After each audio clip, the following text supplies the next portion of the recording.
order, and I would like to first let our viewing audience as well that we had a closed meeting of council that was held earlier this evening, and accordance to section 239(2)(c) and E and F of the Municipal Act 2001, which permits a meeting or part of a meeting to be closed to the public when the subject matter being considered is the acquisition of disposition of land or the litigation or potential litigation, including matters before administrative tribunals affecting the municipality or local board. F, advice that is subject to the solicitor-client privilege, including communications necessary for that purpose. And at the meeting, the town's legal counsel gave advice on the acquisition of lands for a sanitary sewer easement and the status of mediation on water services. So if I could have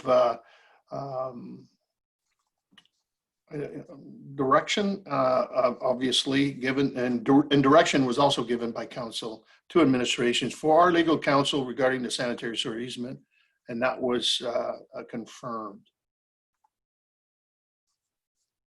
So members, any disclosure of pecuniary interest on the agenda as presented to you this evening?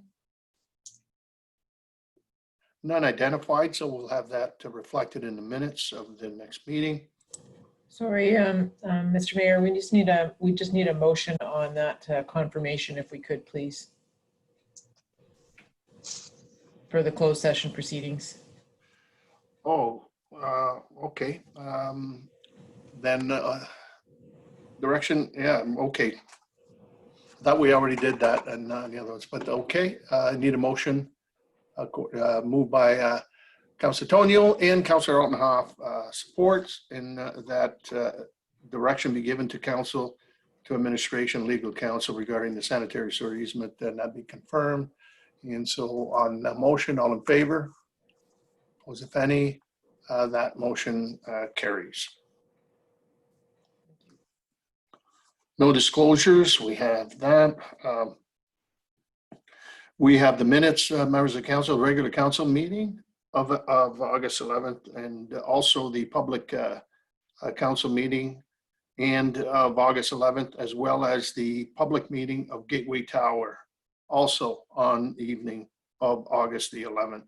So if I could have a motion that the regular council meeting and the minutes of those three public meetings were as duplicated and delivered to the members be adopted as written. Moved by Councilor Altenhoff, Councilor Tonio supports. On those minutes, any errors or omissions as presented to you this evening? I hear none. All in favor? Opposed, if any? The motions carry. There is no supplementary agenda to deal with this evening, so we'll move right into our delegations. We do have one delegation this evening, members of council, and it's Mr. Joe Burrill.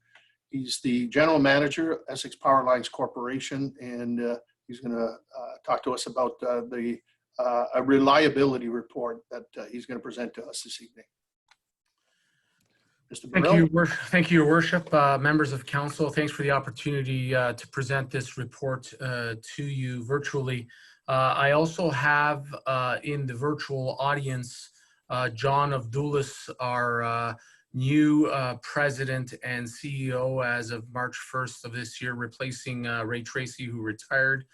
So also an opportunity for you to meet John and obviously ask any questions.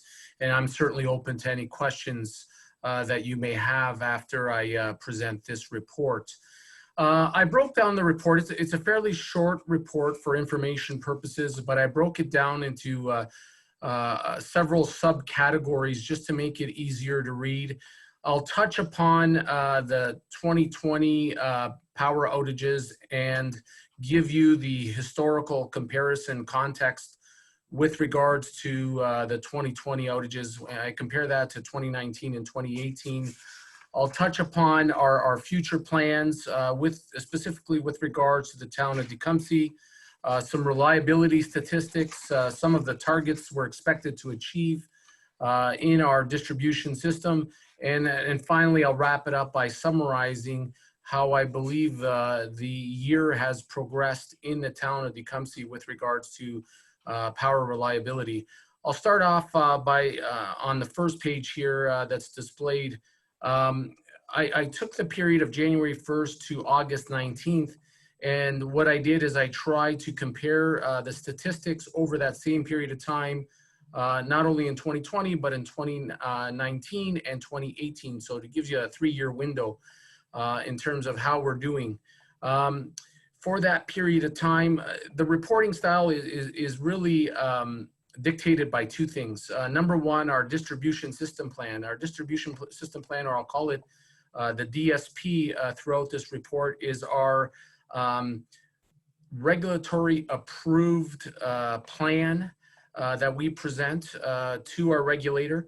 And that has specific targets that must be achieved within a 5, 7, 10-year window. It involves planning and forecasting.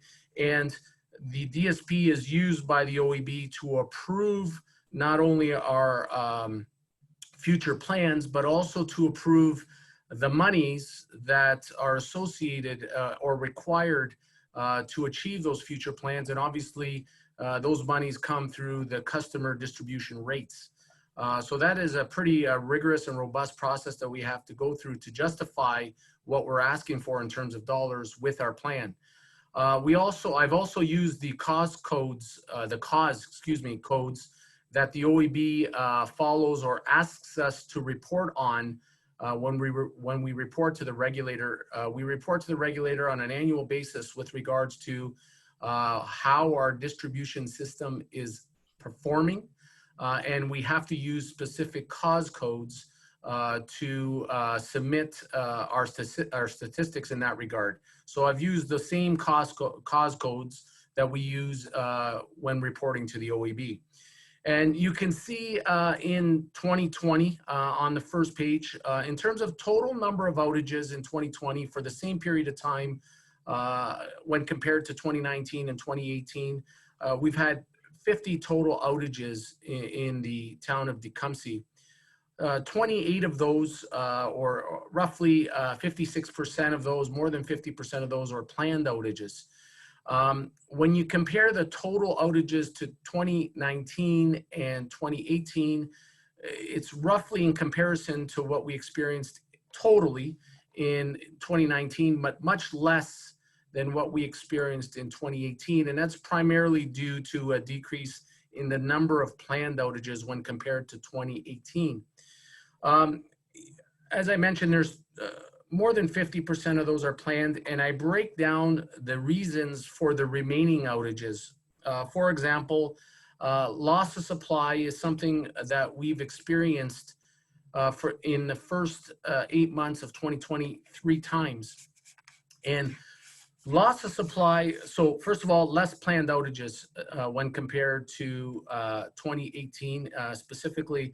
Loss of supply did not occur in 2018 and 2019, but has occurred 3 times in 2020. And what loss of supply is basically the feed that comes in it essentially feeds the southern part of the town of Tecumseh, but also feeds the northern part, which we service. But the feed comes through a Hydro One feed, and when there is an interruption of that feed to the town, as you can imagine, these usually results, and that's, when a feeder locks out, that usually results in the largest number of customer hours and number of people affected. So just to give you an example, the 3 loss of supply events which have occurred in 2020 in the town of Tecumseh, the first one occurred on February 29th. There was a loss of supply out of the Lozon station. 3,000 customers were affected as a result of that loss of supply. It was a Saturday afternoon at around 12:35. Hydro One was able to pick up 2 of the 3 lost feeders, but they were not able to pick up one of the main feeders that fed the main corridor, the Manning Road commercial corridor on that day. And what happened on that day is we can undertake some actions that could minimize the duration of that outage if we see that the time it takes for Hydro One to respond will be longer than it would take for us to do the switching. So on this specific day, we undertook some switching, which resulted in the outage being much shorter in duration. We actually picked up the Hydro One customers on the east side of Manning Road, before the railroad tracks, the commercial plaza there, which are really, they are not our customers, but we figured that we would do the switching to pick them up because it would take Hydro One longer to come and actually do the switching themselves. So in some instances, it's faster for us to do it. In some instances, we have to wait for Hydro One to come and do it. So that was the first one. The other one, the other loss of supply event, which affected a lot of customers, was on May 26th. This was a pole fire on County Road 42 by Patillo. We lost a feeder there, and that resulted in about 2,200 customers being out. And on June 6th, a tractor ran into a pole, motor vehicle accident, and took out a pole, which resulted in a loss of supply and about 300 customers being out. So needless to say, when we have a loss of supply event, it is felt by a lot of people, and I'm sure felt by you as counselors in terms of your phone going off saying what is happening, especially on a Saturday afternoon at 12:30 at the end of February, when essentially the whole town was out. So we've had those events this year. We haven't had those events in the past. We have seen an increase in defective equipment related outages when compared to 2018. You'll see in the graph at the bottom right hand corner of this page, that cost code is equipment is cost code 5. And you see we had 4 in 2018, then 7 in 2019, and 7 in 2020.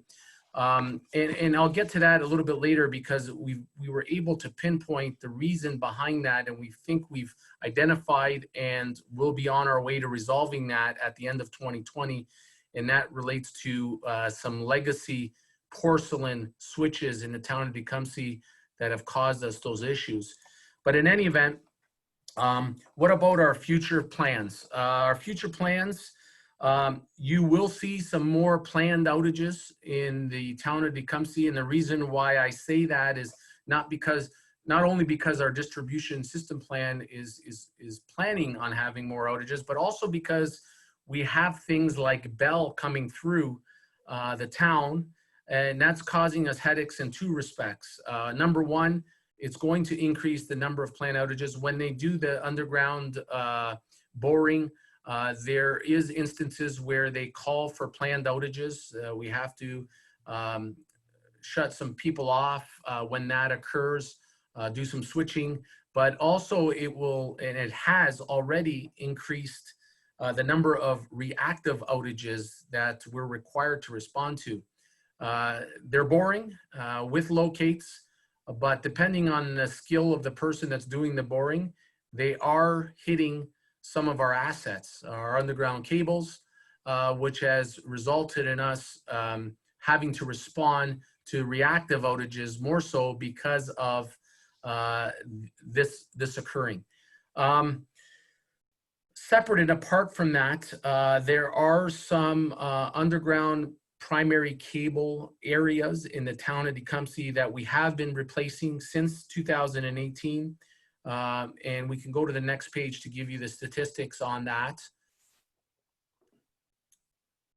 A little further down. You'll see about the middle of the page, underground primary replacements, historical in 2020. So in 2018, pursuant to our DSP, we replaced 4.9 kilometers of underground primary cable in all of EPL, and 4.3 of that, 4.3 kilometers of that 4.9 directly involved the town of Tecumseh. Then again in 2019, for our entire service area, we had 5.8 kilometers of underground primary cable replaced. 1.8 kilometers of that in the town of Tecumseh. And then in 2020, we're replacing 4.8 kilometers of underground primary cable. All of that is in the town of Tecumseh. So what we're doing is we're addressing through our distribution system plan areas that are aging, that we anticipate are coming to their end of their useful life in terms of the cable that's underground. And we're replacing those pursuant to our plan. And what we're also looking at doing based on some statistics that we've seen in 2020 is maybe pulling that subdivision that we were supposed to do 2 years from now and is showing signs of weaknesses that have resulted in outages, and pulling that underground cable replacement sooner rather than later because of some indications that those cables may be failing. So we've seen some indications of that in certain areas.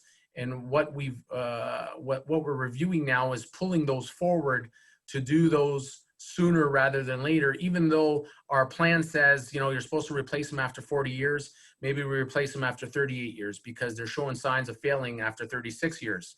So another important part of outage management is our vegetation management. So our high voltage lines, we trim the trees so we don't have the outages as a result of tree branches touching the line or falling on the line. So we undertook a vegetation management in the town of Tecumseh in 2000. That occurs every 2 years. We did that in 2017 and 2019, and we'll do that again in 2021. We also do the low voltage overhead wires every 4 years, and we'll be doing those again in 2021. So in the town of Tecumseh, we'll be doing both low voltage and high voltage tree trimming as planned in 2021. So what about statistics? We can go actually to the next page. Our goal is to keep our 5-year historical average. I should say, or rephrase that to say that our goal is to keep our average better than the 5-year historical average. And that's the 5-year historical average that we have to report to the OEB. And, you know, some years will be better than the average. Some years will be worse than the average. So our goal is always to keep better, obviously. And we have done that for the most part.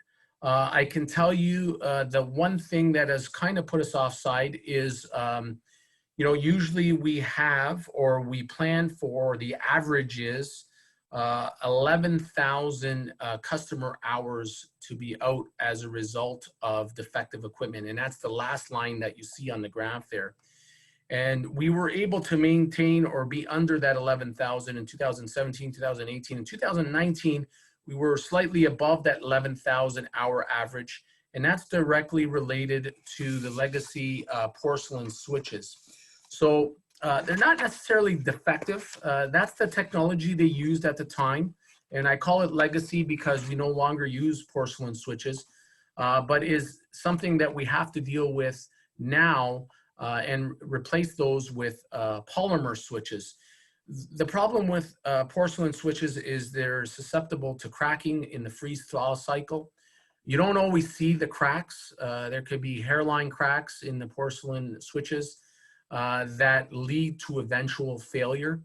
We've identified, obviously we've replaced the ones that have failed, but we've also identified the areas where they exist currently. And I can report by the end of 2020, we should be through having porcelain switches within the service area of Tecumseh. Another thing we also do as part of our distribution system plan is to set targets, to try to meet the targets. And what we try to do when we do that is to create efficiencies in the renewal of the system, I'll call it. So, you know, the distribution system plan in 2019 said replace 75 transformers. Well, what we try to do is not try to replace 75 transformers like for like. What we try to do is leverage our technology to say, do we really need those 75 transformers that service the 400 houses in this area? And we leverage our technology to say, no, the technology is telling us, or our data is telling us, that those 400 houses can be now serviced by 40 transformers as opposed to 75 transformers. So we create efficiencies by reducing the number of assets within our distribution system. So we don't continue to have 75 transformers. We have less transformers that we have to worry about and reduce those numbers. And we do the same thing with cable or any other asset. Where we can shorten a cable or the length of a cable, we absolutely do that, whether it's overhead or underground. Where we have only one supply point for a system, we try to create what we call a loop system where there's 2 points of supply. So if one point of supply goes down, we can reroute and use the second or third supply point. Whenever you have one supply point, you're kind of handcuffed. If that supply point goes down, you have no alternatives other than waiting for that supply point to be repaired. But if you have 2 or more supply points, you can reroute the power through those backup, I'll call them supply points. And we were able to loop some systems that only had single supply points. So Joe, just on the reduction of transformers and that, was that part of the exercise when we went to single voltage utility? That is correct. That is correct. Single voltage utility has allowed us to be able to analyze the data through the smart map technology that we've developed to tell us that, hey, those 75 transformers were only being used at 25% capacity, when 40 can do the same work at 50% capacity and still have that excess capacity to feel comfortable enough to reduce the number of transformers. Yeah, and I think it's good for the viewing audience and members of council understand too that by doing that, it actually has reduced the cost. At the end of the day, the benefits to the customer. Absolutely. Cost. Less inventory that we have to have, and ultimately less preventative maintenance in the future in regards to servicing less transformers. So it's a good business practice on a go forward basis, and we try to do that wherever and whenever we can. In terms of, and I'm trying to stay within my time period here, there's a lot of technical information contained in the report, but if you were asking me to summarize 2020 so far, the majority of our outages in 2020 have been planned pursuant to our asset replacement plan that we have in our DSP. And our DSP, by the way, is progressing exactly as scheduled. And that is important that we not fall behind in terms of that asset replacement strategy that has been approved by our regulator. But I think having planned outages and expecting more planned outages puts a clear emphasis in 2020 and in the future on communication with the affected customers, either through the means we currently utilize here at Essex Power Lines, and making that communication more robust, making sure that it reaches more people, whether that's through social media or our website, which we're refreshing soon, or through the method that we use presently in terms of when we go into a neighborhood and knocking on a person's door and giving them a flyer and telling them when we're going to be in the neighborhood and when we can expect or when they can expect the planned outages to occur. And this has been magnified in 2020, especially because when we're knocking on those doors, when we're doing the planned outages, because of COVID in 2020, more people are home. Whereas before 25% of a neighborhood might have been home because in a non-COVID world, Now we're dealing with 75% or 80% of the people being home, and knowing about a planned outage becomes more and more important because they have a Zoom call at 10 o'clock in the morning or a Teams call at 11 o'clock, and it can't be interrupted by a power outage. So we've seen a magnification because of COVID in terms of sensitivity to planned outages, and we're certainly cognizant of that, and we're taking steps to ensure that our customers are informed in every way possible of a planned outage occurring. Right now, we're in Dorset and Estate Park doing exactly what our DSP is telling us to do, is replacing the aged assets in those subdivisions according to our plan. We're doing everything possible with the residents in those communities to keep them informed. And I think there's an opportunity also, and we've done it in the past, and I think we will be doing it in the future with regards to integrating our communication with the existing communication mechanism used by the town of Tecumseh. I know in one instance where it was a particularly sensitive area that we were going to be there for a prolonged period of time, we put our Twitter feed on the town's website, and we put a link to our Twitter feed, and so the residents, when they went to the town's website, could see our Twitter feed announcing where we were going to be the next day and what we were going to undertake and what they could expect. So anytime we could leverage that is a benefit for everybody around the table, not the least of which is our customers and your constituents. I've mentioned the increase of loss of supply events. The question is always, well, what can you do about that? We certainly can't. The event is certainly not within our control because it's outside our service territory. But I think that's where concepts like the self-healing grid and the smart grid come into play. And I would mention that Tecumseh is our pilot service territory where we're implementing smart technology. So when things are out of your control, like a loss of supply, we bring them back within our control through technology and do the switching through smart technology without having to send our crews out there to do the actual switching manually. We can do it through technology and use those loops and use those backup routes to reroute the power. So at least if we can eliminate the outage, we can minimize the impact of the outage through that smart grid technology.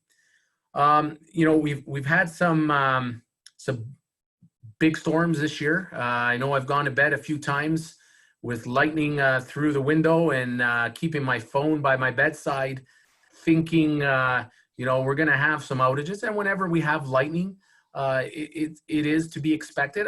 We've had some big storms affect the North Shore this year. We've had some events in the town of Tecumseh where lightning has affected us or wind has affected us. But I have to say, given the number of events, we haven't had a large number, but the ones that have occurred have been pretty intense. And our system has performed well in terms of robustness. That's not to say we haven't had any outages, but overall, given the intensity of the storms that we've had this summer, our system has been relatively robust in terms of those events. In terms of the switches and the equipment, I've mentioned that, and like I said, we've identified the cause, and by the end of 2020, we'll have those legacy porcelain switches addressed. Subject to any questions that you may have with regards to my report or some of the points I've mentioned in my report, I'm certainly open to any questions that you have. Well, thank you, Mr. Burrell, for the update, and also there's no mention. I think where we're getting a lot of calls from folks as well is on the auto closures, where they're not identified, as full power failures and so forth.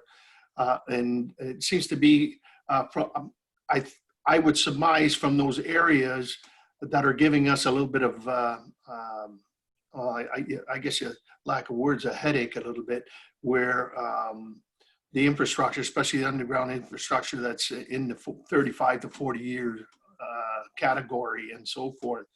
And so that's where a lot of the residents, you know, oh, I got to reset all my clocks again. I got to reset this, or I've lost a motherboard on certain equipment and so forth. But those are to me, not so much where I, you know, my part of town, but there's other parts of the town where it seems to be sometimes 3, 4, 5 times they say a week.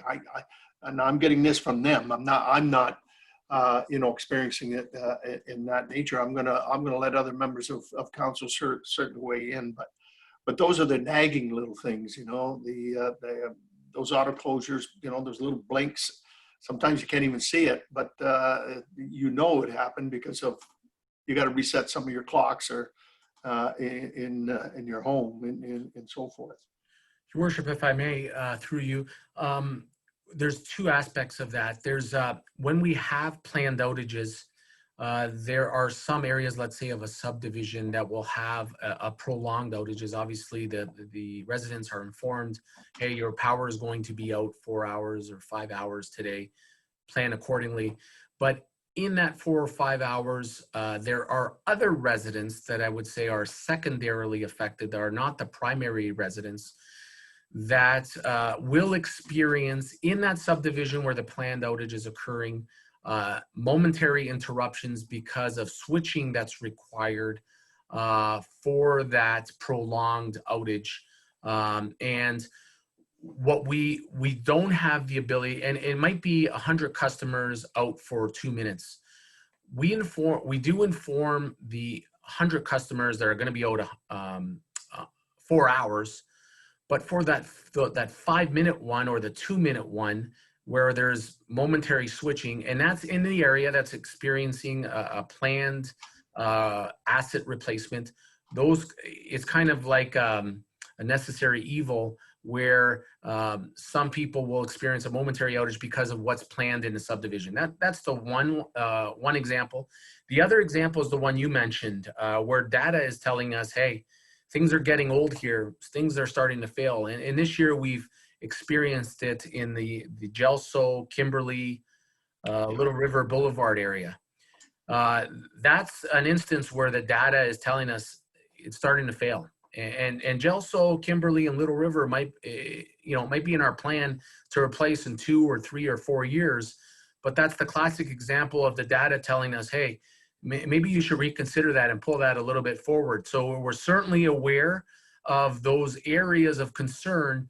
You know, 1990, you know, for me anyways, doesn't seem like long ago, but if a subdivision was built in 1990, it's 30 years ago. Those assets are 30 years old already, let alone if they were built in the 80s, they're approaching 40 years. So we certainly are cognizant of the pockets or areas in the town that are starting to give us signs that we should be addressing those concerns sooner rather than later. Okay, thank you. Any questions from members of council?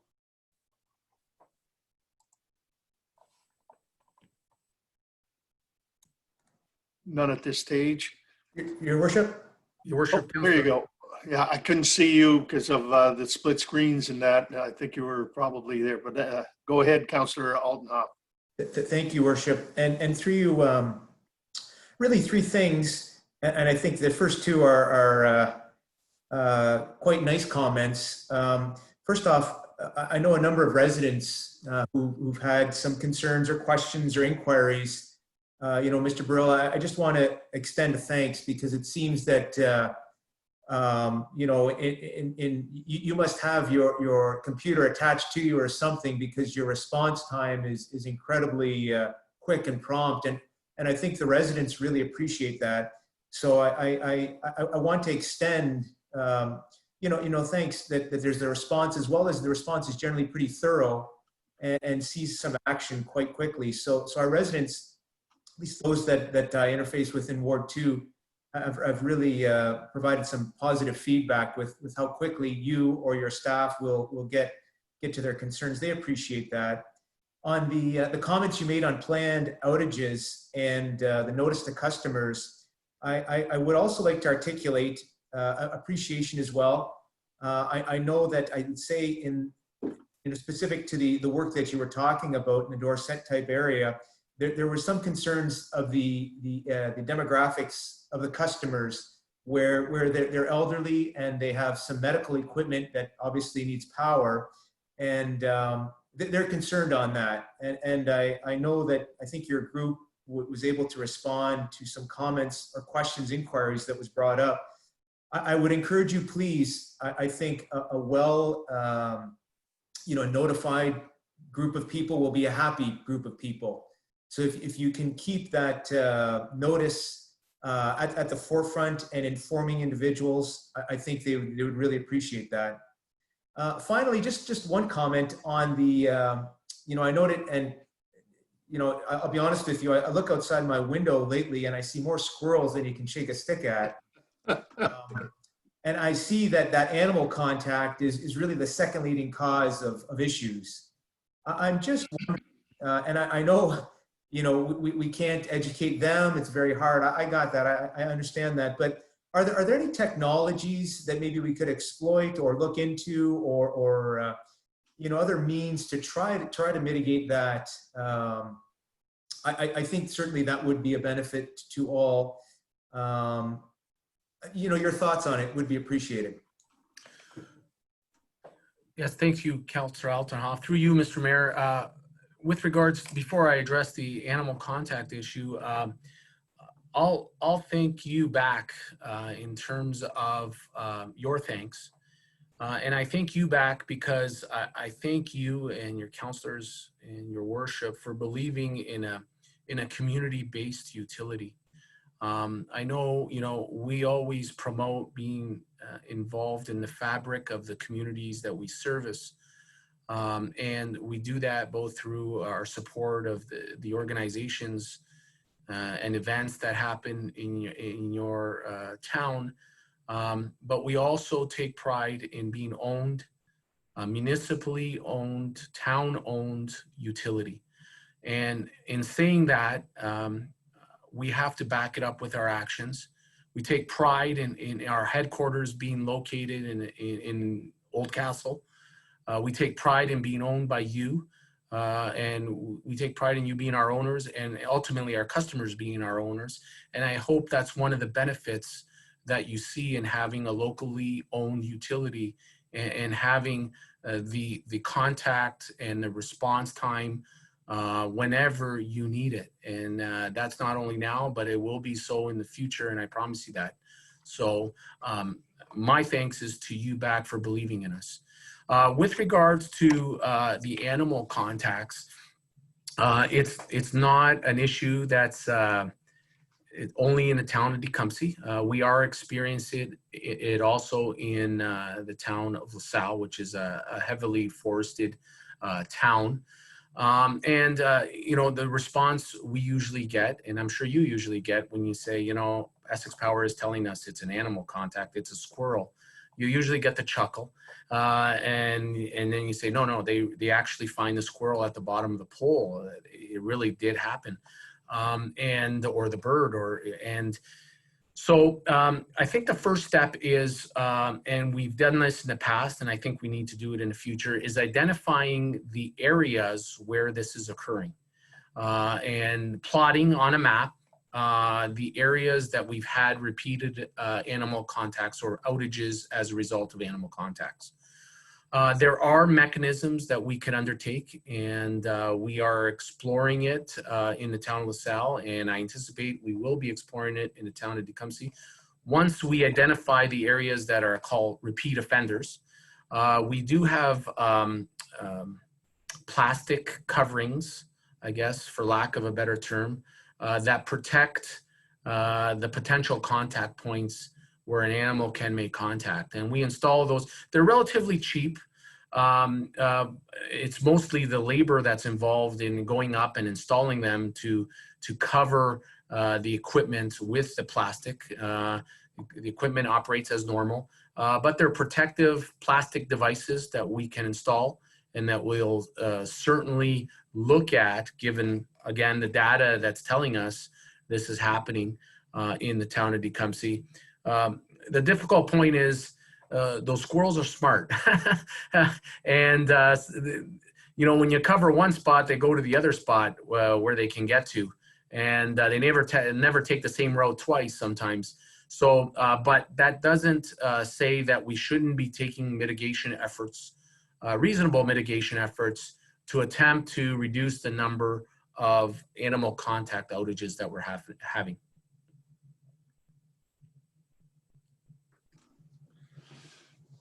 Councilor Altenhoff, are you okay? No, yes, thank you very much. I appreciate that. Thank you. Any further questions, members of council? All right, could I have just a motion to receive the reliability report from Essex Power Lines, and that should be received. Moved by Councilor Altenhoff, supported by Councilor Houston. All in favor? Opposed? That's carried. To Mr. Burrell, excuse me. Thank you for coming out this evening, and I know, John, you're somewhere in the background. We certainly want to thank you and personally congratulate you for your ascension to the new CEO and president of Essex Power. Thank you. Appreciate it. Excuse Your me. worship, thank you, members of council. I don't know, John, if you want to, I can give you a couple of minutes here if you want to just introduce yourself to the members and maybe a little bit of background where you came from. So I'll give you guys a quick some water. Hopefully you guys can hear me. I'll give you a quick Coles notes. I've been with Essex Power Corporation for 14 years. I came over from Chrysler Corporation, where I had also spent 14 years at Chrysler Corporation. And through my years at Essex Power, I've had the pleasure and honor of working for probably one of the best utilities in North America. In my roles with Essex Power group of companies, I spent 8 years as president of Utilismart Corporation, where I was able to see close to 350 utilities firsthand as Utilismart offer services across North America with 170 customers. But over my tenure, I was able to visit a lot of utilities, and Essex Power Lines is truly one of the best utilities in North America. And to reiterate Joe's comments, we appreciate your support, and the honor to be able to serve the town of Tecumseh and the other 3 shareholders as well.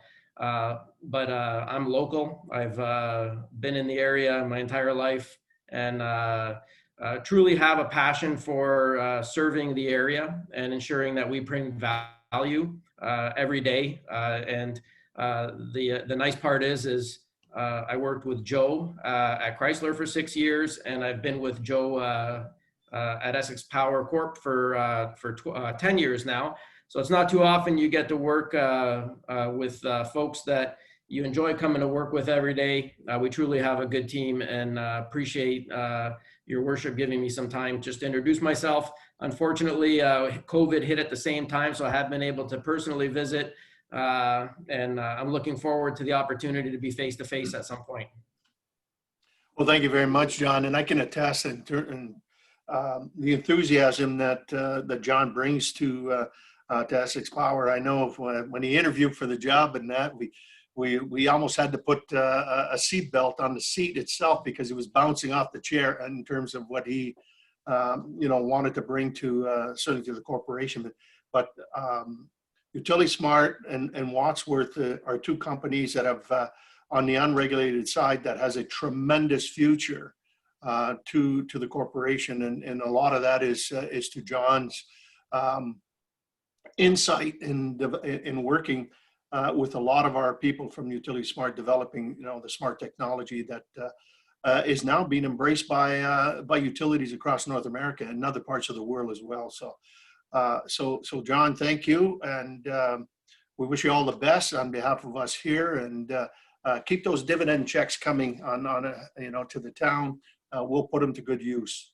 So. Absolutely. Thank you. And Joe, thank you as well. And I just want to echo one comment as well that Councillor Altenhoff did bring, and is how rapid you get back to us on issues that sometimes a little rough, but you're there, and I think that bodes very well in terms of what the definition of a local utility. Owned by municipalities, where the partnership is taken very seriously, and so kudos to you, Joe, keeping us informed, and let's keep improving, the utility and especially the infrastructure, and so all the best. Thank you, Worship. Thank you, Council.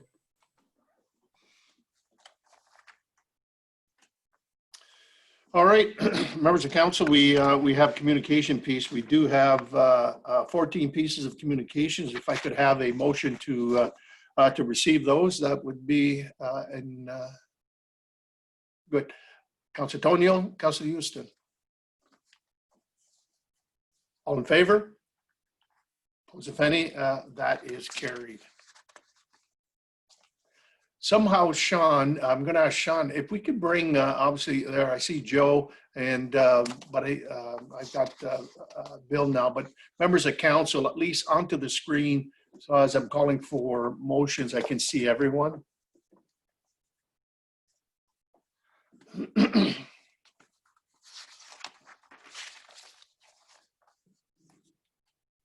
I do have one item, members of council, on communications action required. That's the CN Rail. That was dated August 20th. And if I could have a motion that we would proclaim the week of September 21st to 27th be proclaimed as Rail Safety Week in the town of Tecumseh. Moved by Councillor Altenhoff. Supported by Deputy Mayor Bichetti. Thank you. Any questions or comments on that resolution? If not, all in favor? Opposed, if any, that's carried. On the communication, I did not ask, is there anything that members of council would like to bring forward on those pieces of communication? Okay. Committee minutes, BIA minutes, August the 12th. Could I, that the August 12th, 2020 minutes of the Tecumseh Business Improvement Area, as were duplicated and delivered to the members, be adopted as written? Councillor Houston moves, supported by Councillor Altenhoff. Any questions or comments on those minutes as presented? All in favor? Opposed, if any, that's carried. We'll move on to reports now. And first reports from our Chief Administrative Officer, Ms. Myzik Evans, and it's a report on the initiative that's been probably on the books now for the last couple of years. Oh, Madam Administrator, the floor is yours. Thank you, Mr. Mayor. And I think the report is pretty self-explanatory. We were approached earlier this year, and that's on the initiative that was taken by council in 2018 to ask to be added to the list for the postal code initiative. And so this was the year that Canada Post approached us to try to sift through all of the variety of addresses that we have associated with properties in Tecumseh and find a way forward on making some consistency. So the I don't know, Sean, if you can put up the map, but the map that's attached to the, there we go, the report kind of shows what we came up with in terms of primary and secondary addresses that will result from this postal code initiative. So wards 1, 2, 3, and part of 4 will be identified with Tecumseh proper, and it will be the only address for those properties. However, in Ward 5, there were addresses that previously were associated with Maidstone and previously were associated with Oldcastle, and then some with Windsor. And we've essentially determined that for consistency, that those areas would continue to be identified as Oldcastle and Maidstone as the primary and Tecumseh as the secondary. So if a sender sent a piece of mail to someone in Ward 5 and they addressed it Tecumseh with the postal code associated with that property, it would get there. If they addressed it in the purple area as Maidstone, it would get there. If they addressed it as Oldcastle in the green area, it would get there. So that's the flexibility that they have by assigning certain postal codes with multiple identifiers, community identifiers. That way it leaves it to the people to determine how they want to self-identify, and also businesses that don't want to go through the rigmarole of changing how they have identified themselves over time. And for those that do wish to change their address, and those that would have property in wards 1, 2, 3, and part of 4, there will be a 1-year free change of address service provided by Canada Post associated with this initiative. So Canada Post will be starting their communications to the community on this anytime now. They have kind of held off until we were able to bring this report to council, and they will be starting that process and rolling it out so that residents then can make this adjustment and no longer be associated with Windsor when they live in Tecumseh and so on. So that is what we have for you this evening, and we're asking for the report to be received. Thank you, Mr. Mayor. I just want to just add to the administrator's report as well, is that, you know, for the viewing audience as well, you know, why Oldcastle is Oldcastle and so forth. When we had that discussion a few months ago with the Canada Post representatives as well, many of our companies, 300 of them, are renowned across not only our region, but around the world as Oldcastle. And it's an identifier in terms of our industrial park. And we felt compelled that the Oldcastle name should remain, as well as even the farming community as well. The biggest issue for us was, at least now we're independent. And the biggest issue for us was for car insurance, home insurance. You know, we were all lumped into that metropolitan area. That created some issues, obviously, for us. And this year, I really now, it makes us independent in the way it should be. And as an identifier to those like insurance companies and so forth, that we are not a Windsor address, we are a Tecumseh address. And Oldcastle is a proud community in the municipality of Tecumseh, as well as Maidstone, Hamlet, and that part is a proud community within the town of Tecumseh. Deputy Mayor Keddy.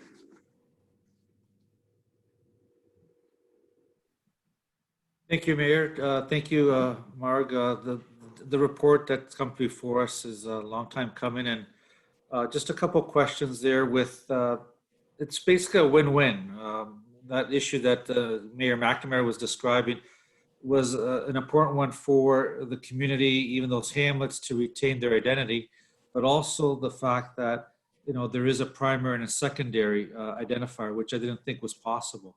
My question maybe for you, Ms. Evans or Sean, would be, does this encompass also the, when you order things online, whether it be Amazon or Google, you have to type in your city that your address pops up and it automatically populates it to Windsor? Is that another issue? I think through the mayor to council, your address is your address. So if you are, whether you're ordering through an online service provider or what have you, if they're, you know, if it's a mail piece or a couriered piece, you would be giving that address, and it would be primarily tied to the postal code. Okay, so hopefully, like I say, the next little while, and that the weather question was in Ward 4, I believe it said in the report, there's 375 properties that may need a postal code change. Would you know what area that would be, or is that bounded by, you know, any cross section of roads in terms of a new postal code for that area? I think it was the Cranbrook area, but I think maybe Mr. Firth would be where you can see just below. Yeah. So yeah, I will defer to Sean on that if he can be more specific about where those 375 addresses are.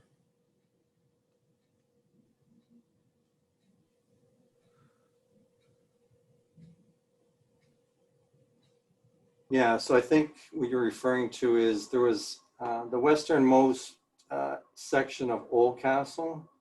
So what kind of a little bit around Walker Road, just to the west of Walker Road, out to Outer Drive, and then the properties along Howard. A bunch of those similar to the north end, having Windsor addresses. Those had the N9J postal code. They weren't identified with Oldcastle at the time. So the CAO mentioned that they'll have the 1-year opportunity to get those addresses changed and rectified to identify with Oldcastle and or Tecumseh in that area. In the areas up through wards 1 through 4, again, they're Tecumseh addresses will be the primary going forward, where most of these, as you know, when you typed it in to one of those delivery services, it might have flipped over to Windsor or not identified with Tecumseh. So anything in this yellow area will now identify with Tecumseh as the primary and the proper municipal identifier.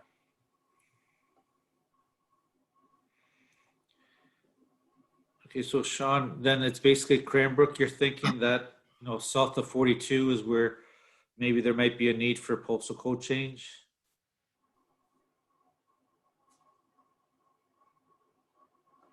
So in that area, if some of those identified with that, the older rural route, anything that had an older rural route postal code, they were trying to urbanize those. So again, the areas of Oldcastle and the areas you're speaking of in the Cranbrook area, if they identified with that the rural postal code, they wanted to switch those over to the urban digits and the urban nomenclature for how they address in those built-up areas. So they'll Very be good. a letter. Yeah, Thank you. we can circulate the letter that's going out from Canada Post for your information. Just a question maybe to Sean and to the administrator. If that area in particular where you showed in Ward, that would be part of Ward 5, which would say the Cranbrook area as you're going down where the 12th concession, with the alignment of L'Esperance Road, if they have to change their postal code, would it make sense to now look at changing the 12th concession to, especially that piece that goes to baseline to L'Esperance Road? Yeah, I know that's been discussed in the past, especially when they did the realignment of L'Esperance at 42, where it goes through to the 12th, so it continues on to the 12th. It didn't always. So that's a discussion. Yeah, council could entertain down the road as far as renaming and going, I guess, through the clerk's office and the protocols required for a street renaming. Because to me, it makes sense to look at that, and because only, you don't want to go down the road again if it does happen and then we change it. And now it's like we're doing it twice. And it seems a natural fit because that part of the 12th dead ends right at baseline. Yeah, and I'm not sure, and again, just speaking off the cuff, in the past when we've changed street names, which we have done throughout the municipality, I'm not sure that that necessitated a postal code change as part of a street name change. I would think they're independent of each other, so they could probably. No, I understand that. I believe they are independent, but it's just that you're going to change the postal code. Or for the residents to do both. Yeah. So it kind of like a coincidental piece, where if you're going to do this for this, I get it. It's not necessarily it need to, but to me, it kind of makes sense now that's realigned. Yeah, it might just be the timing issue then, because the postal code. Yeah, will exactly. Shortly, again, over the course of the year when this transition happens, maybe that's looked into a little closer. Yeah.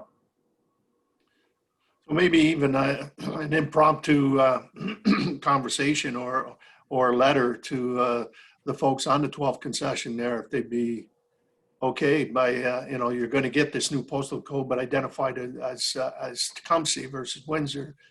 Would you be, okay to change your address, like your street name? Councillor Houston? Through your worship, I would certainly be in favor of that. I used to live on the 12th concession, and I'm happy to pull some of my neighbors there, but it was always where do you live, here's the address, 12th concession. Oh, where's 12th concession, right? If I had a nickel for every time I had to describe where the 12th concession was, I'd be a rich man. So I think a lot of the people on a 12th would kind of agree. And I'd certainly be in favor, of extending it, Les Bronze Road all the way to Baseline.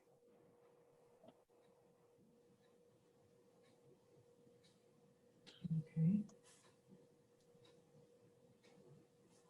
A little bit of homework for administration, I guess, or any further questions or comments at this stage? If not, I certainly want to take this opportunity to thank Mr. Firth.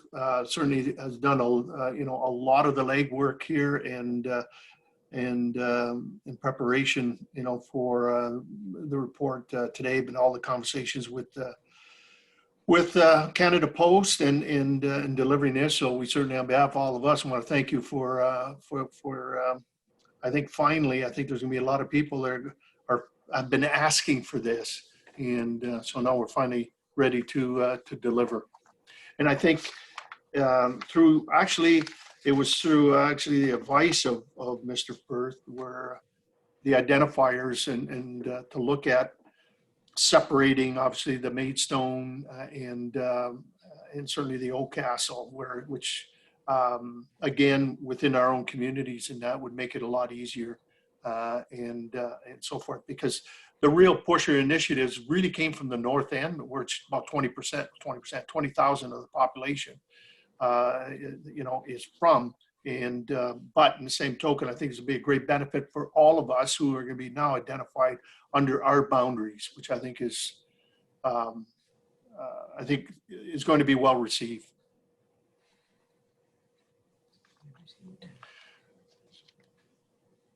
So I have motion to, do I have a motion? Not yet, I don't think, on receipt of that. So could I have a motion to receive that report? Councillor Houston and Councillor Antonio, all in favor? Opposed, if any? That's carried. We'll move on to corporate services. Our clerk, advisory and statutory committees call for 2021 applications. So that a notice of call for application to be advertised for the Committee of Adjustment, Property Standards Committee, and Tecumseh Accessibility Committee. That direction be given, including the following in the notice: of Cultural Arts Advisory Committee, Heritage Committee, Senior Advisory Committee, and Youth Advisory Committee. And that application be considered at a special meeting of council Tuesday, November 24th, 2020 at 6 p.m. Whew. Do I have another one here? Oh.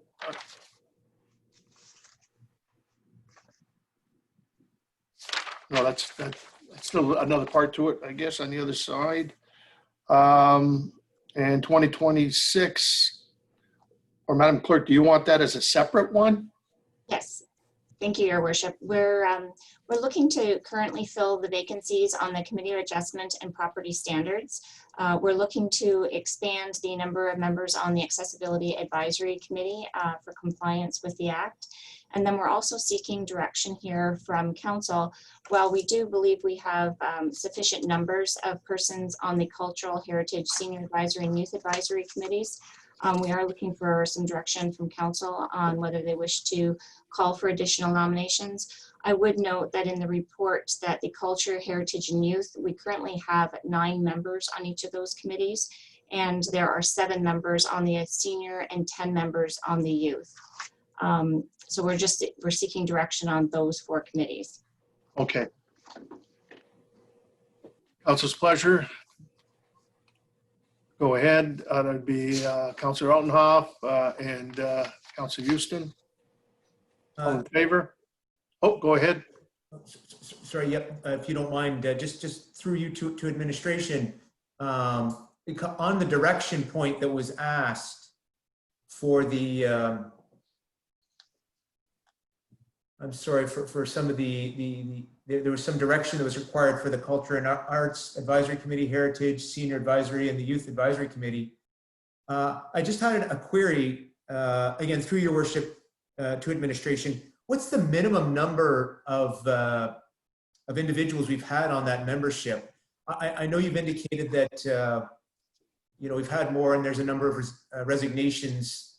So it seems, if I'm hearing you correctly, even with the resignation, we have numbers that can allow the sustainment of those committees. For your worship, to Councillor Altenhoff, yes, there are, what the minimum number is, I can't say off the top of my head that we've had over the years. Certainly the numbers on the committees do fluctuate depending on interest from the community. But at this time, we're certainly not lacking members on the committees. And we did reach out to them in preparing this report to confirm, because they've not been meeting during the pandemic, we did reach out to them to see if they wanted to continue with their participation on the committees. And the report indicates that where we heard feedback from those committees. Okay, so with the resignations, again, we could still sustain those committees. Okay, I guess, as you, because direction was inquired. I mean, I'm fine with keeping the committees where they're at least those 4 that are identified.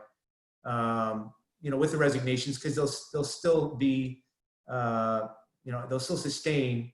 And again, my fear is the more number of individuals you add to a committee, then the higher you need for quorum and all the other things as well. So I'm fine with where they're at with those resignations. Thank you, Your Worship. Appreciate that. Okay, so then any further comments? We have a mover and a seconder. All in favor? Sorry, Your Worship. On the motion, can I get clarity as to whether or not we're advertising for the Culture, Heritage, Senior, and Youth Advisory? If the numbers are accordingly, in terms of the comments there, I mean, by increasing it, I think it creates obviously a quorum issue and so forth. If you feel comfortable that there's enough numbers that are there.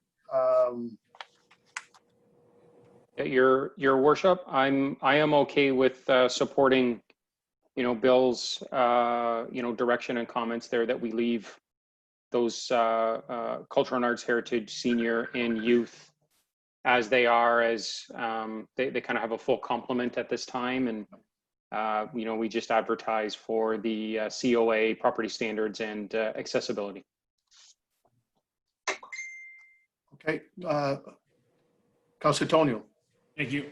Just on the Youth Advisory Committee, we did have one resignation. I would not mind replacing that person with a youth in the spot, and not just leave it as empty. We do have a good number. 1, 2, 3, 4. We got 9 currently. I think 10 was the number. But I mean, if there's youth available and interested in participating and being part of this committee, I don't want to just say, well, we're not going to fill the spot or we're not going to advertise it. I don't mind advertising a youth spot for the resignation spot. Yeah, just to fill the void. that enough direction, Ms. Moy?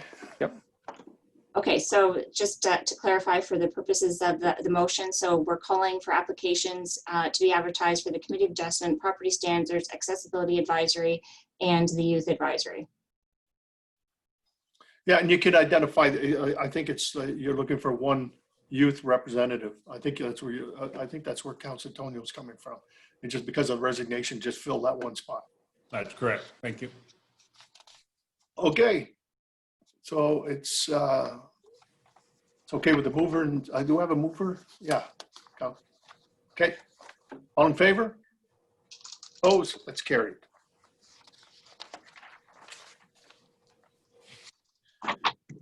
Okay.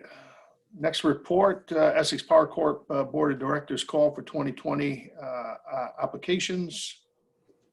So taking notice of call application for the non-elected Tecumseh representative on the Essex Power Corporation Board of Directors be made in September of 2020 in accordance with the committee local board appointment policy number 4, and that the notice be posted on the town's website, Facebook, Twitter page, advertised in local media, displayed. Do we have local media? News media. Yeah, displayed on the town's LED signs and posted in prominent locations in the town's facilities, town hall, and Tecumseh Arena.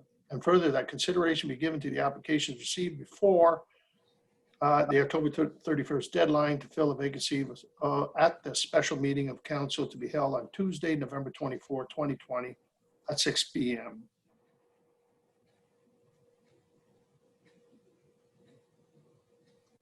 Deputy Mayor Becchetti and Councilor Houston, all in favor? Opposed, if any? That is carried. Okay, next report is our health and safety policy number 7 annual review. That the health and safety policy number 7 as reviewed for the year 2020 in accordance with section 25(2)J, the Occupational Health Safety Act, be approved. And that health and safety policy number 7 be posted in all our municipal buildings. Moved by Councilor Altenhoff, Councilor Tonio. Any questions or comments? Not all in favor? If any, that's carried. Next is the violence and harassment in the workplace policy number 68 annual review.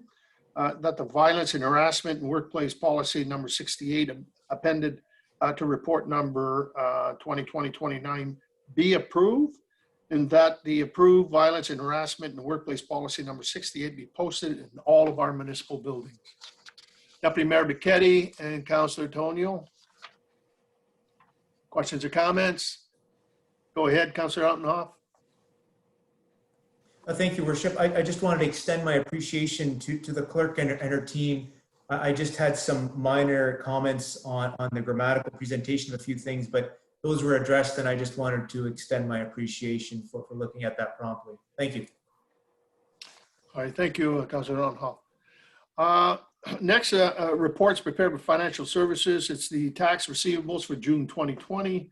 That report from Financial Services 2020-12, taxes receivable June 2020, be received for information. Councilor Houston, Councilor Tonio, move. Any questions or comments?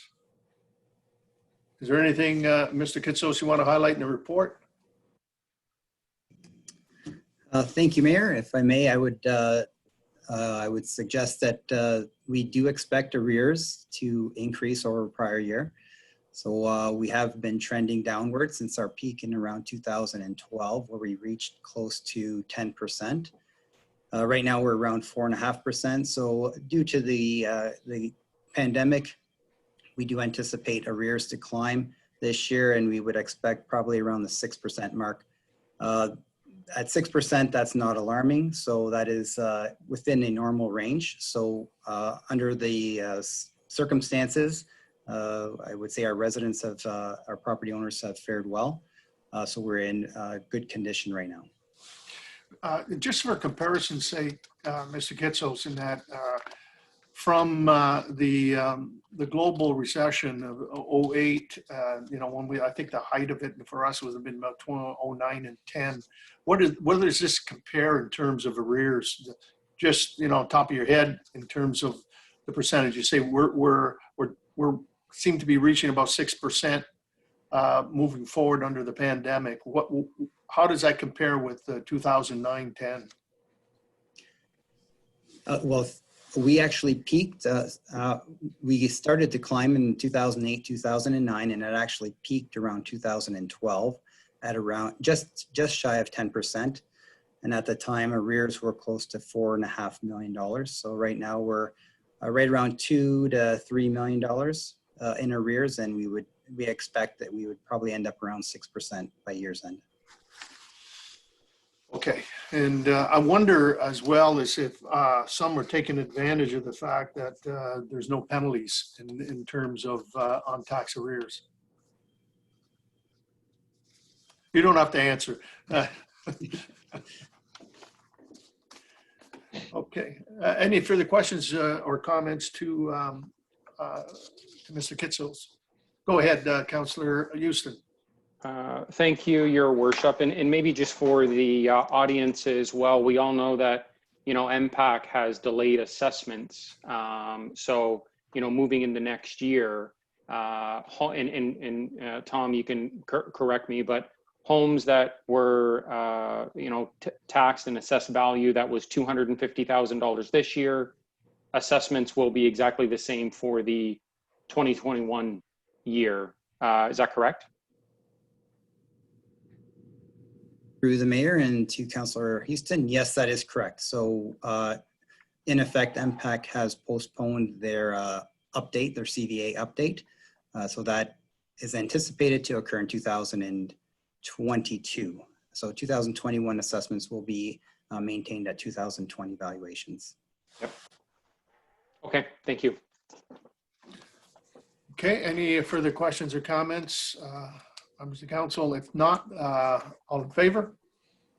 Opposed, if any, that's carried. Our next report is the Tecumseh Multi-Use Sportsplex next steps, and I would call upon Mr. Anthony. There he is. Actually, Mr. Mayor, could we deal with the canteen services one prior to it? Oh, I'm ahead of myself. You are. Well, I mean, I got the right person. You did.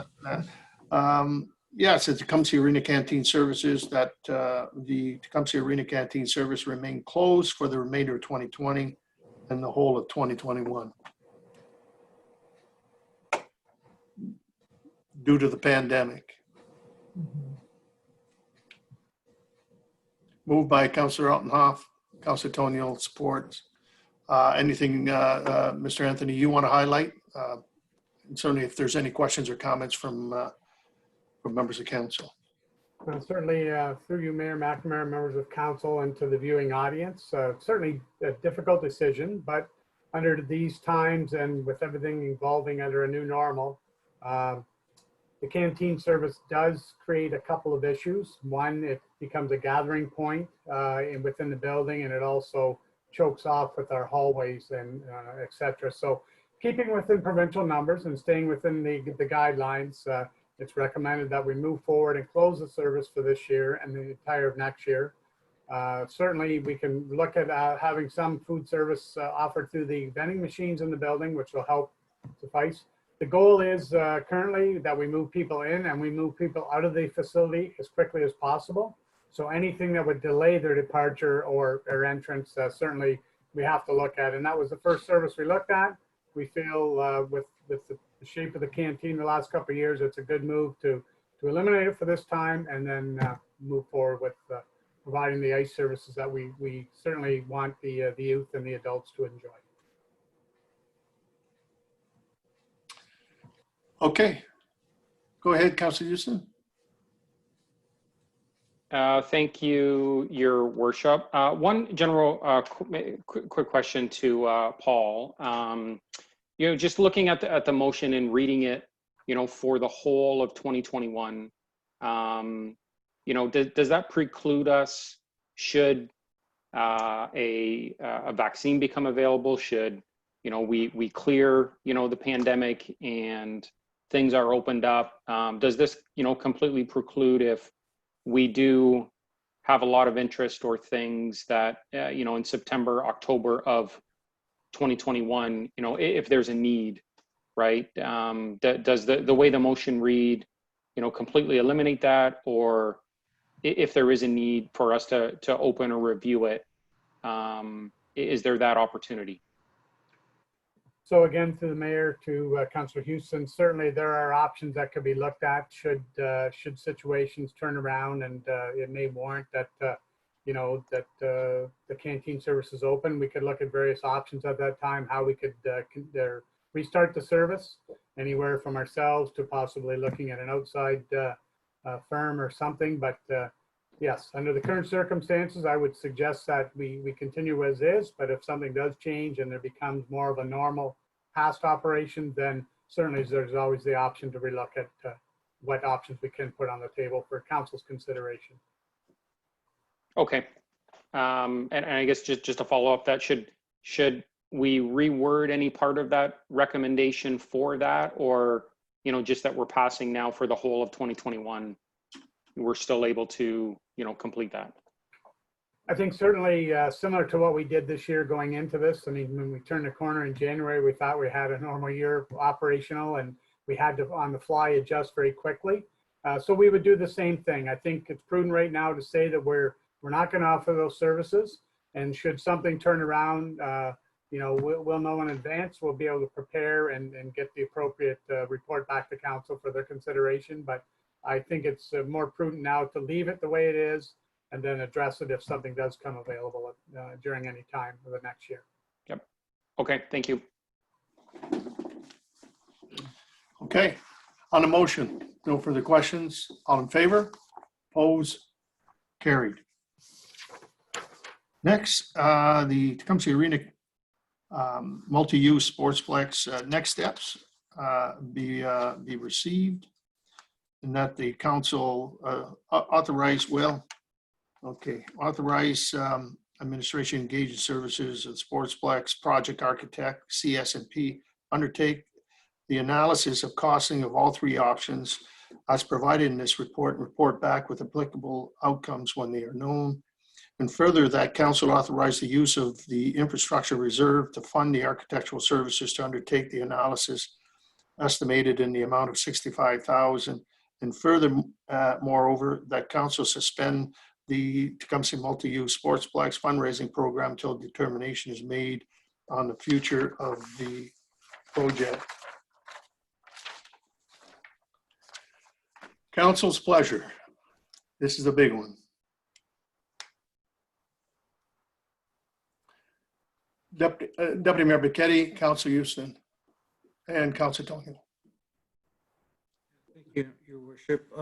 In terms of the motion where it talks about suspending the fundraising, I think that would just basically suspend the project, in my opinion. Now, we've come to the point where we've got notice that the upper levels of government have not come with support for funding, and we've got surveys, we've got data that shows that the community here in Tecumseh would like to have a multi-use sports facility in their town.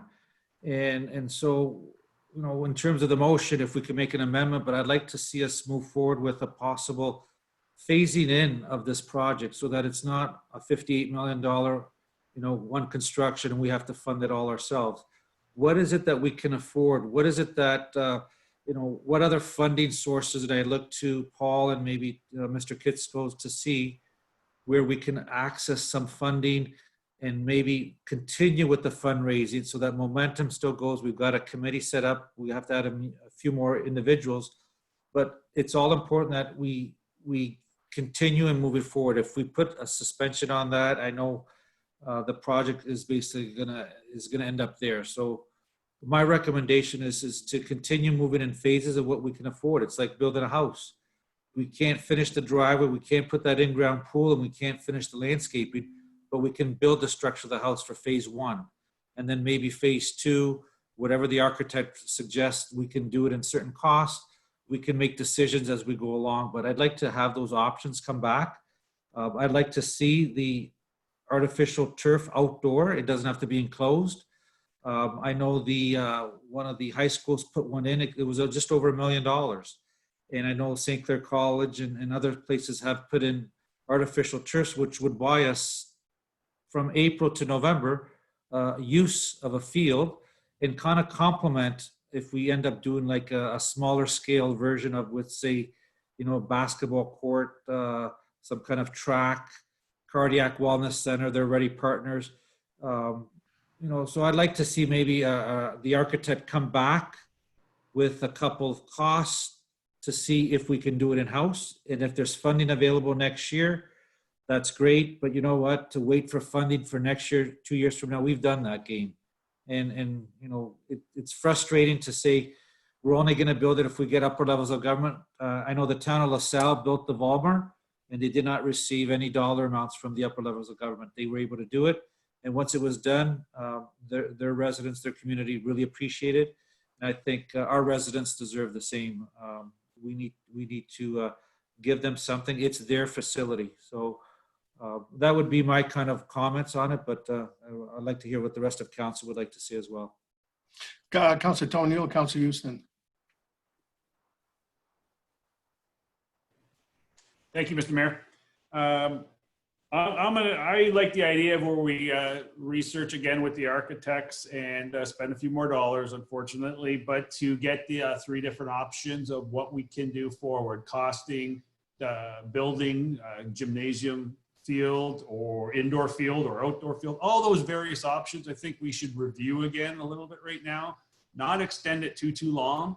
I do understand that $54 million today is $60 million next year, probably, if we continue to defer it. But at this point, I think we should focus on getting some more information on the new change. Since we didn't receive the money from the federal government and the provincial governments, things have changed. So let's review again, take a look at the architect's reports, and make another decision on what options we should take, A, B, or C, on the future development of our sports plans. When it comes to fundraising, I'm on the committee for the fundraising. The problem is, how do you ask for fundraising money when we don't know what we're building yet? So I guess we should suspend it for a bit until we have an idea of what we want to build, and then we can go forward to our constituents and ask who's interested in donating and being part of the fundraising. But just to say we're going to continue raising money, or what are we raising it for? A half a gymnasium, a full gymnasium, a soccer field indoor or outdoor? All those options should be available to the donor first and our community, so they know what's happening before they start donating money. So I believe the suspension idea could always be reopened and unsuspended when we're ready to develop our next project. I do think we should do it in incremental steps, but not 10, 20 years steps, short steps. But I believe we can raise a lot of money in this community. We have a great community that sponsors these type of things, and I believe we have good connections that we can raise a lot of money. I just think, in my opinion, we should level it down, get the 3 reports, and make a decision from there. Like Deputy Paquetti's idea about put an AstroTurf in, and forget the 4 walls and a roof for now, and we can develop that later. So, and maybe if it is brought down a little bit in scale, our fundraising will be more attainable for our various organizations, sporting groups, and committees that can help us raise money, and it's a little more attainable for their pocketbook and ours. Thank you. Councilor Houston. Thank you, and through you, Your Worship, I agree with a lot of the comments that were made. We're so far along and down this process right now. I think by not proceeding in exploring those options, it certainly isn't a right thing to do. And we owe it to the investment we've made already, and we owe it to the investment that will hopefully come to fruition. So certainly in favor of working with the architects. My concern with suspending the fundraising is, in these next 3 to 4 months, sure, we're not going to know exactly what we're going to be, you know, building. We're getting some more information, but, you know, we've done some good work already. We've got the time to foster relationships and have those conversations. So, you know, if we're sitting down, I think it's time well spent. And I'm concerned about, you know, suspending it and then picking it back up. I think we can, you know, have the conversations, you know, build the contacts, build a relationship with those who are interested to be part of the project. And then when we know exactly our path forward, we just kind of pick it up from there. So I would be in favor of continuing and, you know, building those relationships with our fundraising partners in the community along the way. Okay, thank you, Councillor Houston. Councillor Ottenhoff.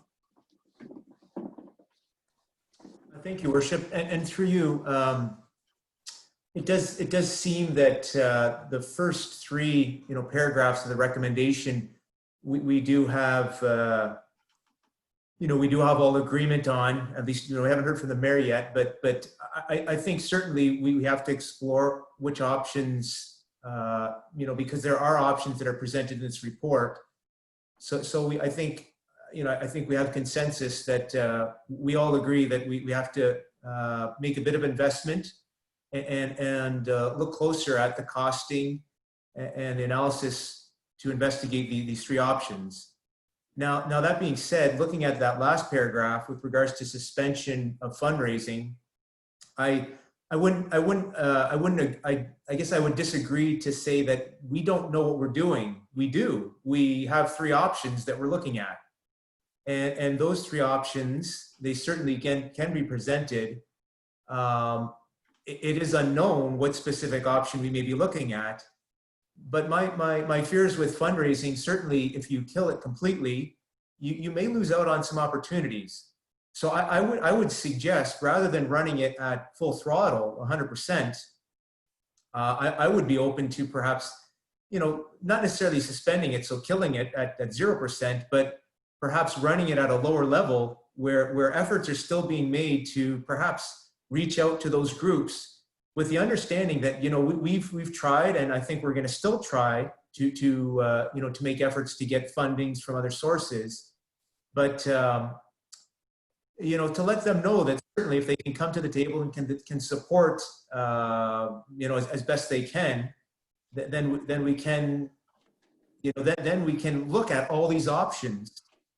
My fears are that as we progress down the path of this, if we don't have kind of updated or appropriate information from that fundraising dimension associated with this project, that may somewhat tarnish some of the options that may be potential. So I don't, I would be okay with, I guess, throttling back on the fundraising, but certainly I don't think it's wise to kill it completely. Hopefully my input is helpful. Thank you. Thank you very much, Councillor Ottenhoff. Now it's my turn. And it's funny, I know you shouldn't be doing this, but this is something that I shared with the community, I believe, in October 10th, 2014. Further enhancing parks and recreational facilities. And part of it, you can't see the pictures, but I went to the doors and talked to the residents and received a mandate. I firmly believe, and I'm very pleased to hear, you know, the comments from my colleagues on council. I think when we look at the survey, 70% of the people in this community said, yes, we need it. And yes, we're willing to take you know, a tax increase to provide it. You know, very disappointed in terms of the whole ISIP grant and how this all came to being, especially on these projects. But I firmly believe there's opportunities as well for us, because we know under our life cycling plan and our asset management plan, we've got capital dollars that have been extended into the future for many things like splash pads and trails and so forth. And I'm not talking about suspending those. I'm talking about maybe a different route to bundle those projects and going after upper levels of government for grant opportunities to release dollars that we could put into certainly the facility itself.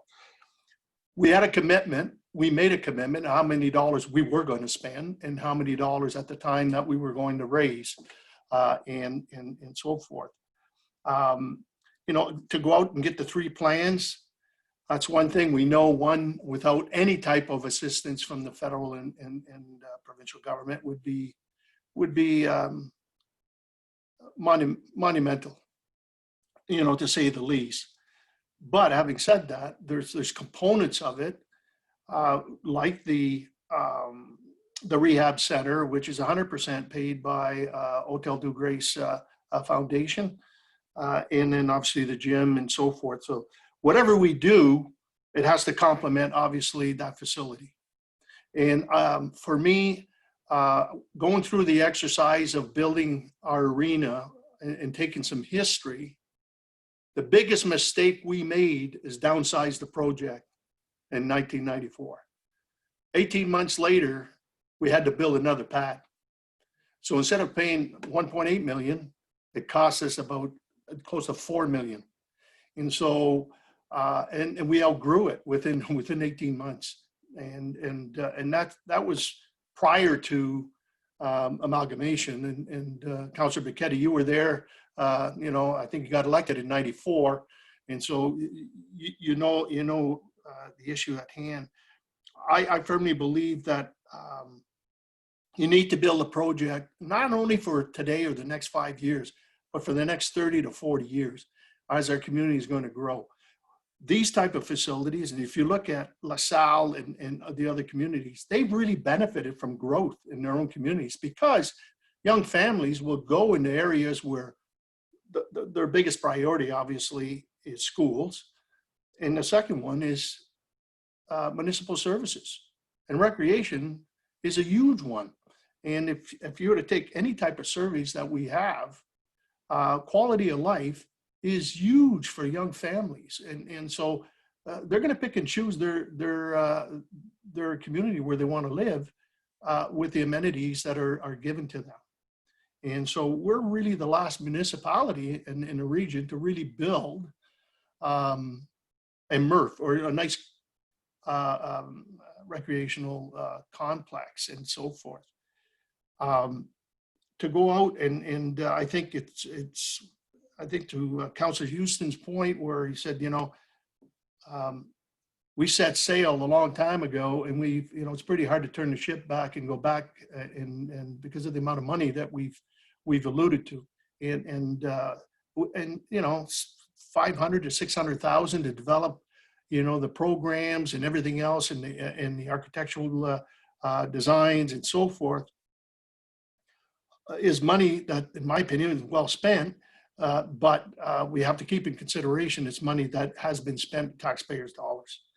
And so I like the concept, you know, that if we have to build, as the deputy mayor said, in components, then let's do that. And you know, the soccer pitch can be built, you know, and then down the road we can look at enclosing it. But I feel the project itself, as if the decision of council is to build it in sections and so forth, we got to remember that whatever we do, and I firmly believe, and I stand to be corrected, the rehab center, they're looking at twice the square footage that was initiated, and so that's a huge benefit for our community as well. And to put the components of the gymnasium with them, the walking track, and we have to be cognizant of whatever assets we have at the very beginning. It does touch all the generations, from youth right up to our seniors. We can't leave any of those groups out. And I think that's a critical piece, I think, in ownership and buying in from the residents. I do agree the fact that, you know, you retract or pull back in terms of the fundraising. I get it, you know, but in the same token, it's almost as if, you know, we're going to put it on the shelf, and it's always harder to take it off the shelf again. Do we know what we're building? I think we have a pretty good idea what we're building. You know, I think that it's either parts of it or the whole complement. We don't know until that's there. The only question that I have is 3 to 4 months. I find that's a long time. You know, obviously the components are there. It's adjusting them, and I think the pricing is another one. We've got to bring it current, but I'd like to see that time shorten to at least, you know, maybe December. I don't know if maybe it's a pipe dream and so forth, but in particular, with us going into our budget year in 2021, we want to set the budget and so forth. I like to have all of that in place sometime in certainly in December, because if we are going to proceed on a process where we're going to, you know, build sections of it and so forth, the more we wait into the 2021, the more we lose in that construction year, and then it pushes on beyond that. I would like to, you know, to have that decision made so that, you know, whatever decision is made, we move forward. And whatever that's going to be, that'll be the day council is going to make that decision. But I again, not only once did we go out to the community, we went twice out to the community on the surveys, and it was pretty clear. And the other thing I want to remind members of council, everybody thought that at the beginning, not now, but at the beginning, we were absolutely out of our minds to purchase Lakewood Golf Course. That's turned out to be probably the biggest legacy that council is leaving behind is Lakewood Park. And guess what?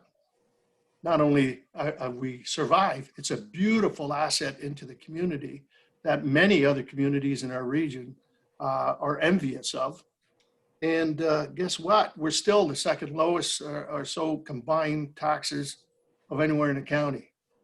So we need to be, we're going to need to be creative. There's no doubt. But I think in terms of bundling some of the requirements that we've already budgeted in our area, there's maybe other avenues that might be more appealing to the federal and provincial governments in the post-COVID recovery plan, that we can bundle a lot of those projects. And we can free up those capital dollars that are already committed into obviously the sportsplex. So as disappointed as I was in terms of what the federal provincial government, I mean, I still believe that was the best written application and community project, bar none, anywhere in Ontario. And kudos to administration and council for seeing the vision and putting that package together and having 46 community groups support it, including the Indigenous population. And I think that's what we have to remember. We have to remember that it's all of these groups that were so enthusiastic, and to the point about the fundraising piece that I think it's critical to all of us is we need to create, you know, to continue to push that enthusiasm for certainly the project. And so I certainly, you know, willing to say, let's go out and have the architect and so forth. I think in the original one shouldn't take that long. I think it's more construction costs and that's it. The other one is you know, the two components, obviously the rehab center and the gymnasium, and then the field. And then I mean the other would be obviously just probably the gym or so forth, or a downsized version in that. But I don't want to preconceive, but my thoughts is I wouldn't support a downsized project because I've been through it before, and you know, you sit there and you regret it, and then you end up it's costing you more money. So that's my nickel's worth in terms of what I think, but I think we need to move forward. Yes, Margaret. Thank you, Mr. Mayor. And subject to Paul's confirmation, I believe it was the intention to bring this back to council in 2020 within December. So just. Well, if that's the case, then God love you, because I think that's important. I think it's really important for us in terms of,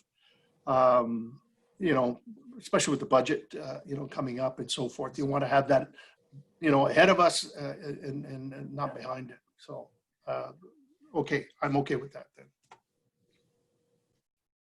Yeah, we are in the 9th month, 3 months. Yeah, okay. Deputy Mayor. If it's okay, if I could just put forward the motion there again, with keeping the fundraising going. Like I said, I agree with council that it doesn't have to be, full force. This is what we're doing, exactly detailed, but building relationship when you ask for fundraising, sometimes you have to visit the stakeholders 2 or 3 times to convince them. And so it's going to take a while. And, it shows that the project is still alive. And, the fact that this is coming back before the year end, at that point, council can make a decision which direction they're going. And 2020 or 2021 would be a huge year for that project should it go forward. And so I'd like to see that continue and maybe make that friendly amendment or an amendment to that motion to that effect. Okay, so you're moving that as amended? Yeah, that we could continue with, whatever level that Mr. Anthony feels is needed, whether it be just, doing background research, working with the architect in terms of getting the background information to help the committee understand what the project's all about. I think that's all good education that they would use in their toolkit. So for clarity, Mr. Mayor, if I may, through to the Deputy Mayor. So are you moving parts 1, 2, and 3 of the recommendation and leaving off part 4? Yeah, if that's the easiest way to do it, yes, that would be my motion. I think that's the cleanest way, yeah. Yep. Councillor Altenhoff. Thank you, Worship. And through you, just for clarification, so when you say parts, Ms. Evans, you're just referring to that last paragraph in the recommendation. Just strike the "and furthermore that council suspend the Tecumseh multi-use sportsplex fundraising program until a determination is made on the future of the project." So just strike that last paragraph. Correct. Through the mayor to council, that was what I was referring to. Yes. But thank you for the clarification. Yeah, I'm fine with that. I think that's good. Okay, so Deputy Mayor Burketti moves. Do I have support for the resolution? Councillor Houston on the resolution. If there's no further comments, all in favor? Opposed, if any? That's unanimous.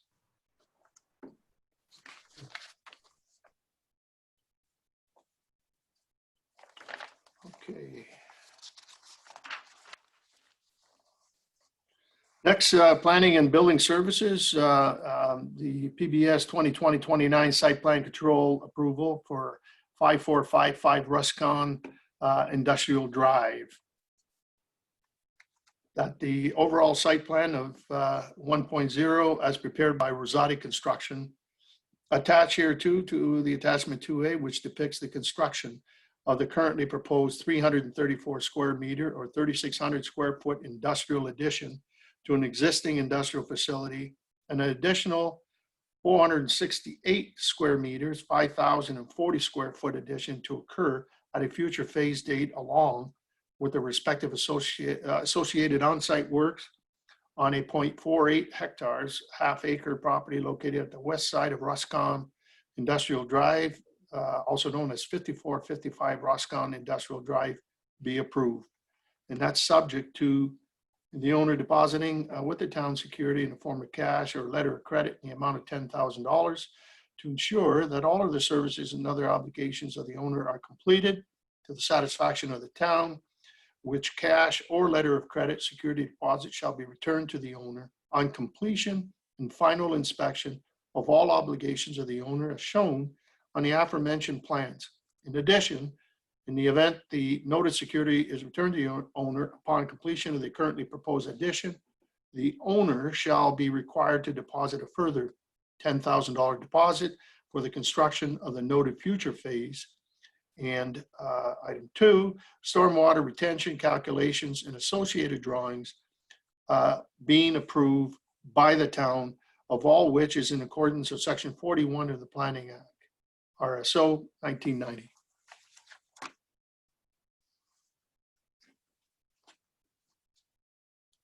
With all that, moved by Councillor Houston and supported Councillor Ottenhoff.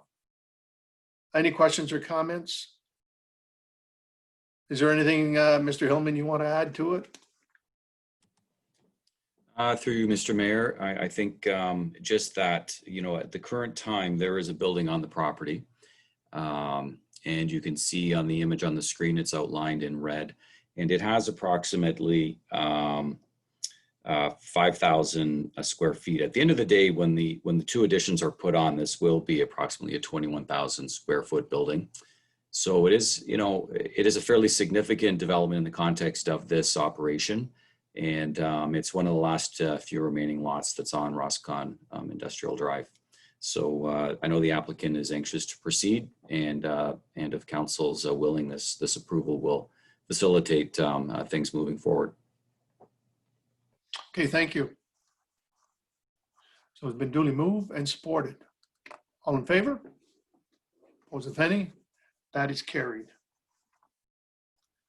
Next is also from the Planning and Building Services 2020-30 D19. That's 3455 North Talbot Road. Results from a public meeting and final recommendation.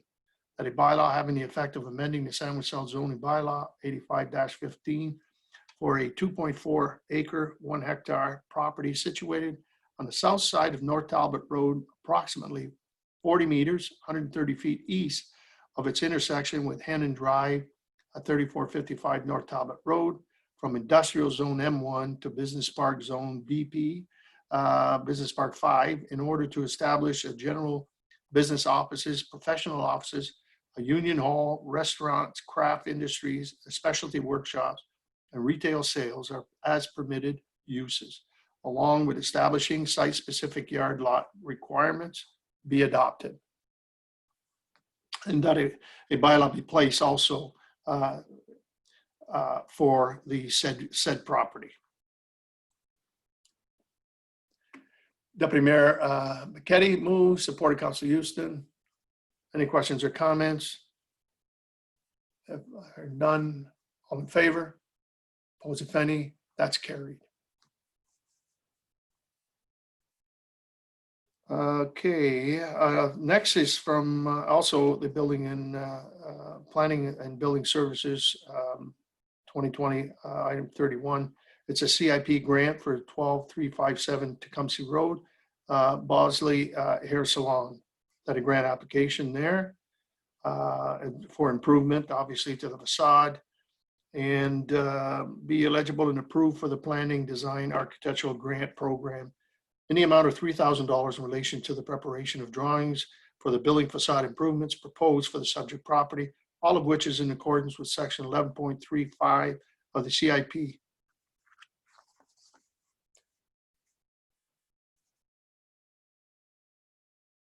Councilor Alton, move. And do I support? Deputy Mayor McKetty. Any further questions or comments? If I hear none. All in favor? Opposed, if any? That is carried.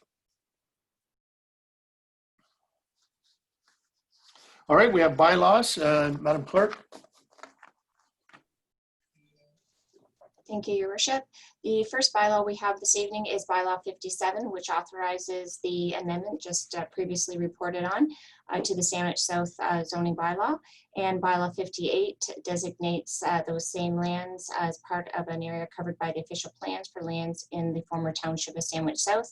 And Bylaw 58 authorizes the signing of the service support agreement with the Community Support Center for our busing services for our seniors and disabled. That was reported on earlier this year. The agreement is now presented to council for approval with this bylaw. We're respectfully asking for first and second readings to these bylaws and a third and final if appropriate. Thank you, Madam Clerk. Councilor Tonio moves and Councilor Houston support. 3 readings, 2 readings. Do you want all 3? One motion is fine. Okay, all 3. So on the motion, on favor? Opposed, if any? Bylaws are carried. Unfinished business, September 8th. The members receive an unfinished business listing of Tuesday, September the 8th. Nothing, I believe, to report. Any new business? Councilor Altenhoff. Thank you, Worship. And through you, a couple points. First one, to Mr. Anthony. The first one is I want to, on behalf of some of our residents, extend thanks and appreciation. I've received some very positive comments on the beautiful gardens, on the beautiful flower arrangements and so forth throughout the town. And I was asked by residents, please, articulate this to town staff. So I know you're the director, but I know there's a team and many contribute to that. So the people really appreciate that. And I think in these COVID times, people are getting outside, they're enjoying things and perhaps appreciating things a bit more than past times. So I was certainly asked to bring that forth. On another point, just to council's information as well as administration, I've already spoken with Mr. Anthony about this. I received a phone call from a resident at, he backs on to Sean and O Park next to the pickleball courts. And it's effectively a noise complaint where the individuals playing pickleball, I recognize their excitement and I can understand that, but they're shouting to the point where it's kind of disturbing some of the neighbors. So I've already brought this to the attention of Mr. Anthony, and I think he's recognized that. I think he's indicated to me that he's going to be having a meeting with some of the groups. But I did want to bring that to council's information. The other point I wanted to raise on new business was, and I know it's something I raised, I think, a few years back, on Brighton Road, heading north, just as you enter the township, so cross over the tracks, there's a very old welcome to the town of Tecumseh sign. And perhaps we could look at, I know in the past I asked if we could give it an update. It certainly, I think, is deserving of one. The wood on that signage is certainly aged. And if we could look at replacing that, I think it's certainly worthwhile. Thank you very much. That's all I have. Mr. Barnick, I hope you got the varnish and the brush ready. Yes, thank you, Your Worship. Just to Councillor Altenhoff's point on the Brighton Road sign. So as part of the 2020 Capital Works plan this year, we are currently undertaking a review of all the town signage within the town. So we're doing a condition assessment on the signs, trying to determine if they're in the proper location and if they are the most up-to-date town logos as well. So we hope to bring back a report hopefully in the fall. We've been a little, I guess, delayed this year on bringing that report forward, mostly due to COVID and the lake flooding issues that we were dealing with earlier this year, but it's definitely still on our priority list. So. Okay, Mr. Anthony. Just to follow up on Councillor Altenhoff's comments. First of all, we appreciate the department, and I certainly will pass it on to Casey and the staff. I will also take the time to mention to Mayor McNamara, I see him up in my far corner. He really pushed me to have our staff do some extra gardens, and I think it certainly paid off in the long run. As COVID hit, we all didn't know what direction we were going in, and we were trying to conserve and do as best we could. We didn't know how much staffing we would have to be able to handle not only the planting, but the maintenance of it. But it's certainly, again, through some programs, we've been able to get some students on, and that really was a great project, and I think it did lift the spirits.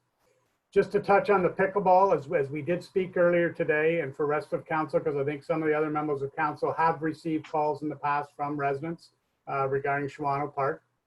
You'll note that in the 2021 capital budget, we had from the past years, a pickleball court, a 10-court pickleball court scheduled to be constructed next year at McAuliffe Park.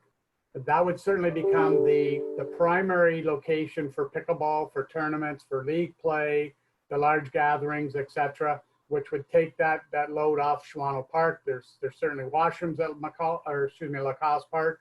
There's parking, adequate parking. It is usually a daytime game, so through the year the times are available. That will help, and then the Shawano Park pickleball court would then become our recreational court, which then would become users that weren't part of organizations and leagues, not large gatherings, smaller groups. Won't be as much used other than tournaments. Should be a lot less disruptive to some of the neighbors. It was previously a tennis court, which did have some noise as well from the tennis courts. I will acknowledge pickleball is a little bit noisier.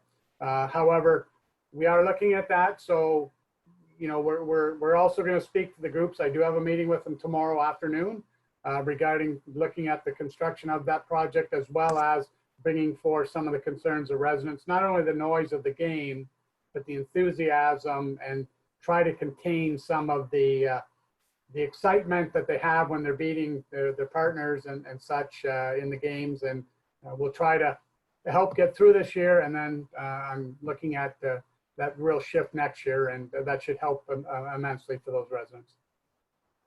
Thank you very much. All right, just a reminder to Mr. Anthony, like I grew up in the late 60s and 70s. Flowers are important.